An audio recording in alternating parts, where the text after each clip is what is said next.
Shabbat, Parashat Bo. Je vais parler de la paracha. Un barouk qui m'a posé une question aujourd'hui, j'ai dit j'en parlerai ce soir.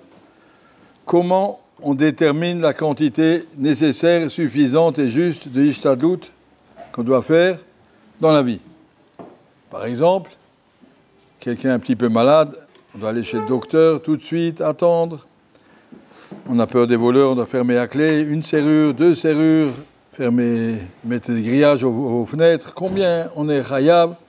La même chose pour la parnassa, combien? Chaque chose qu'on fait une ishtadlut. D'un côté, on sait très bien que tout est fixé à Rosh Hashanah.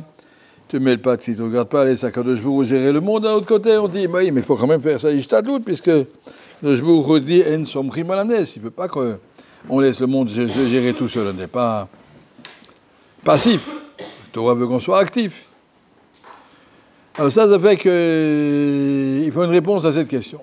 Et la réponse est qu'il y a autant de réponses que de personnes. Ça veut dire que la réponse, elle est en fonction de la émouna et du bitachon que chaque personne se construit. Celui qui travaille beaucoup dans le chovot alvavot shara bitachon, et il assimile profondément tout ce qui est écrit là-bas. Celui qui lit les livres du Sabbat Novardok, par exemple, tous ces livres qui parlent de bitachon, il peut diminuer beaucoup sa ishtadlut. Celui pour qui les émouna et bitachon sont un peu loin, il doit aller beaucoup plus loin. Il doit faire beaucoup plus d'ishtadlut. Ishtadlut, Rav Dessler donne une très jolie définition.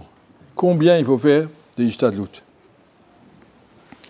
Il donne une limite en disant que si tu ne fais pas cette ishtadlut, et après ça n'a pas marché, et tu dis, zut, j'aurais dû le faire. Par exemple, monsieur, il n'est pas allé chez le docteur, et après ça s'est embrouillé, ça s'est compliqué. Il dit, zut, si j'avais été chez le docteur, ce ne serait pas arrivé. Alors pourquoi tu n'es pas allé? Il n'est pas allé chez le docteur, il m'a dit, j'ai bitachon. Que le jbour, il s'occupe. Je ne vais pas. Très bien, ça dit katama, vakasha. Mais si après ça ne marche pas et que tu diras quand même j'aurais dû aller chez le docteur, siman que tu n'avais pas de bitachon, tu avais de la paresse. Tu es paresseux, ou bien tu étais radin, tu ne voulais pas dépenser l'argent du docteur, ou bien toutes sortes de raisons, mais pas le risque de pas être bitachon. La preuve, c'est que quand ça ne marche pas, tu dis qu'il fallait faire.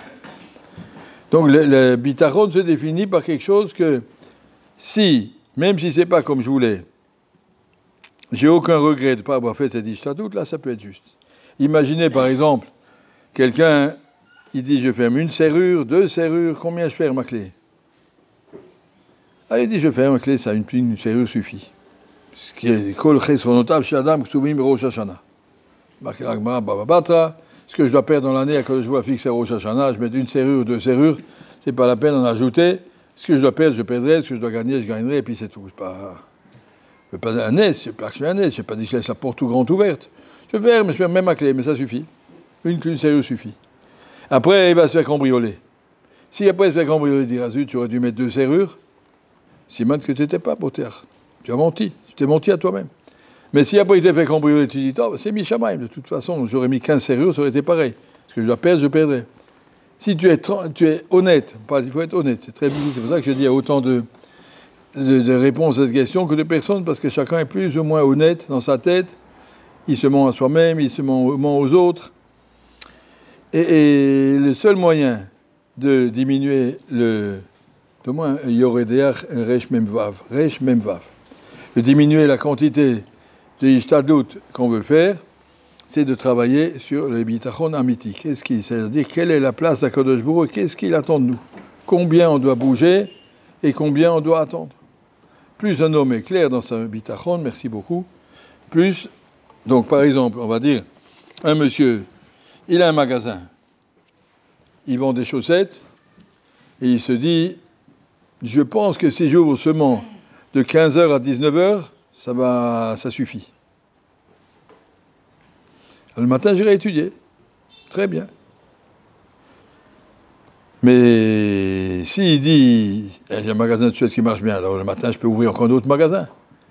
Puis encore un autre, alors tu n'as pas diminué ta liste, tu as augmenté. Il faut savoir pourquoi tu augmentes. Chacun doit réfléchir où je veux aller. Alors là, je vais donner l'extrême.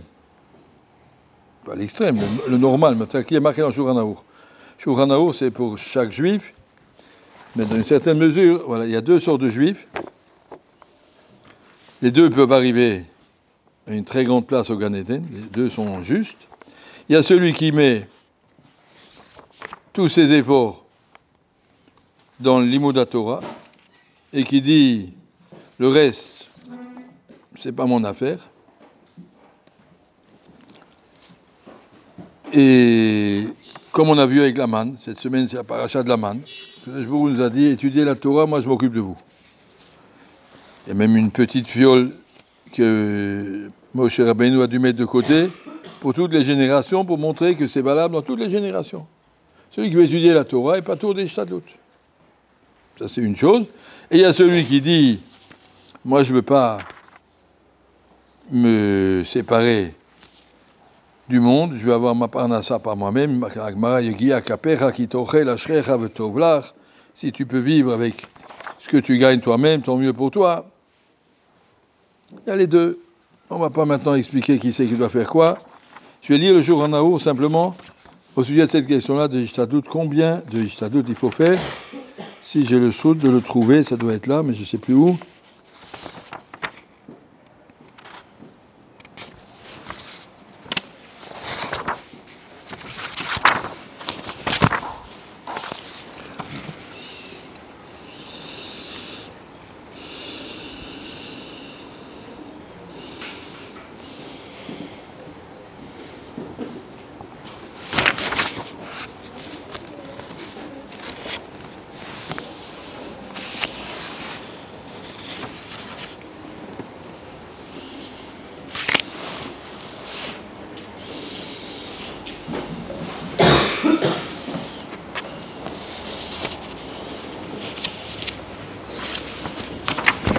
Tout de suite, je vais vous montrer, excusez-moi. Lorsqu'il y a marqué un jour en Aruch comme ça, si quelqu'un étudie la Torah et il prend de l'argent pour ça, c'est pas juste. Moshe Rabbeinu a dit, je vous ai enseigné la Torah Bechinam, je vous donne la Torah Bechinam. Alors comment ça se fait qu'aujourd'hui les professeurs au Heidel, les rabbanim des yeshivot et les rabbins de communauté, ils prennent un salaire? Il dit parce que si ça ou rien. Si tu me demandes d'aller nourrir ma famille, alors il n'y aura plus de professeurs dans les écoles, il n'y aura plus de rabbanim dans les yeshivot, il n'y aura plus de rabbanim dans les kilos, ça ne va pas. À l'époque, on pouvait gérer les deux, mais aujourd'hui, même une journée entière ne suffit pas pour gérer, pour préparer un shiur, pour enseigner. Donc la communauté, elle se doit, comme la communauté doit payer un maire de la ville pour qu'il gère les biens de la société, on ne dira pas, monsieur le maire, vous êtes payé pour rien faire. Non, il est payé, la société a besoin d'un maire. Comme on a besoin d'un maire, on a besoin d'un rabbin, on a besoin de gens qui sont payés pour faire un travail. La même chose, sera batala, machinika sera batala, de mourar. Yelamed lachrim bechinam, ou machinagoyom lamed akol besachar, imen lo bameilit parnes. Si j'ai pas d'argent, je peux prendre de l'argent du cibourg pour pouvoir enseigner la Torah, puisque c'est ça qui est nécessaire. Après, c'est marqué. Ça que je cherche dans Shulchan Aruch. Alors, combien un homme qui veut au sec de Parnassato, combien il doit faire pour sa Parnassa? Lo yarshov adam la asok batorah veliknot oshev chavot. Tu ne peux pas courir deux lapins à la fois. Ou bien tu veux devenir riche, ou bien tu veux devenir Talmid Chacham. Il dit, je veux devenir les deux. Qui mi shemale marshavazu belibo nozochel kitra chez Torah. Il y a assez de Torah qui va te donner Talmid Chacham, il faut que la Torah soit ton occupation principale.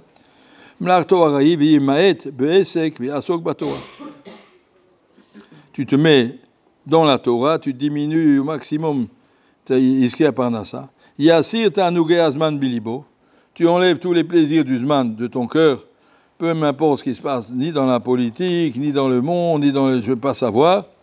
Yassé Melacha, voilà cette phrase que je vais vous montrer. Yassé Melacha Kol Yom Kedei Chayav. Chaque jour, tu dois travailler ce qu'il te faut pour la journée. Aujourd'hui, j'ai besoin, je pense qu'avec 100 shekels, ma femme et mes enfants, ça leur suffira pour la journée. Il mène le mayochal si j'ai pas 100 shekels. Comme Hillel, tous les matins, il allait ramasser du bois dans la forêt. Quand il avait assez, il ramassait un demi-pundion. Il donnait à sa femme et il repartait au Beth Amikdash pour le reste de la journée. Des fois, ça peut durer 5 minutes, des fois, ça peut durer 1 heure. Shar hayom v'alayla ya'asok batorah. Ça, c'est ce qui est marqué dans Shulchan Aruch. Le din normal pour celui qui veut être osek batorah, karidarka shel Torah, pat bamelach, maim bamesura, laretz tishan, chayet sa'atirye. Si tu te fixes un niveau de vie minimum, je ne cherche pas plus. Je n'ai pas besoin de changer de voiture tous les ans, j'en ai pas. Je n'ai pas besoin de partir en vacances, je n'ai pas d'argent. Je n'ai pas besoin d'acheter un journal. De toute façon, je n'ai pas d'argent à la bourse pour savoir les prix de la bourse. Je ne sais rien, je ne sais rien. Celui qui veut vivre comme ça, alors là, le Shulchan Aruch lui dit, alors tu fais chaque jour la parnassa qu'il te faut pour ce jour-là. Le reste du temps, le jour et la nuit, tu étudies la Torah. Alors c'est au Malak Dola, le Mishemit Parnes Maseyada, mais ce n'est pas réservé aux gens qui enseignent ou qui ont un salaire. Même quelqu'un qui est Mitparnes Maseyada, il a un petit magasin, il a une petite usine, il a n'importe quoi. Chez Nehemar, Yegi Agaber Aktorel, c'est très bien, mais c'est pour lui qu'a été dit, se dit, mais combien tu vas faire cette Ishtadlout? Ce qu'il te faut pour vivre aujourd'hui. Personne ne te permet de faire des Ishtadlout à l'avance parce que je ne sais pas avec quoi je pourrais marier mes enfants et je ne sais pas comment je vais faire pour ma retraite. Tu t'occupes, s'il te plaît, aujourd'hui. Ce qu'il faut pour aujourd'hui. Varium, beyomo, comme on l'a appris dans la manne. La manne nous a été donnée jour après jour. Hachem ne voulait pas qu'on garde pour demain. On n'a pas le droit de garder pour demain. Ça pourrit. Pour aujourd'hui, tu as. Prends ta Gemara, Valernan. Ça, c'est le tornique que je vous fait pour les gens qui ont compris leur raison d'être dans la vie. Les gens qui vivent autrement. Alors on a dit, le niveau de bitachon se mesure, comme ça dit Rav Desser, au point que je ne regretterais pas si j'ai eu ce bitachon. Ça, c'est la darga. Je vous remercie. On va peut-être revenir là-dessus encore une fois, quand plus tard, parce que c'est un petit peu théorique, tout ça est compliqué. Mais c'est ça à réfléchir. En attendant, chacun travaille dans le Chovot Alvavot, Shara Bitachon, construire sa émouna et son bitachon de façon claire. Et Shavuot Tov u'Mevorach.